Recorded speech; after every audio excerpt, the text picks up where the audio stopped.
Viewers, আপনারা যারা smartphone ব্যবহার করছেন তারা সাবধান হয়ে যান। আপনারা কি করছেন, কি দেখছেন, কি ভিডিও ছাড়ছেন, কি ফটো ছাড়ছেন, ব্যাংকের অ্যাকাউন্ট ইত্যাদি যাবতীয় সব কিছু তথ্য কিন্তু গুগল আপনাদের কাছ থেকে নিয়ে নিচ্ছে। তাই এটাকে ডিলিট করবেন কি করে, তো চলুন দেখে নেবো এক নজরে। চলে যাব আমার গুগলে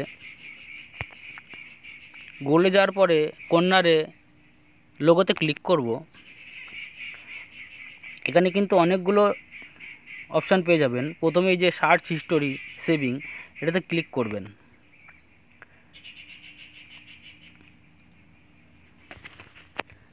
এই যে এখানে কিন্তু সব জমা হচ্ছে।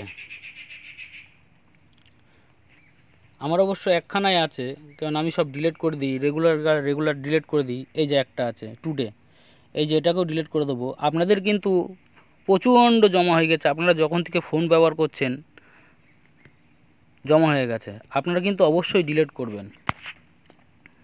আর ভিডিওটা যদি ভালো লাগে বন্ধুরা, অবশ্যই একটু লাইক করবেন আর কমেন্ট করে জানাবেন। ধন্যবাদ।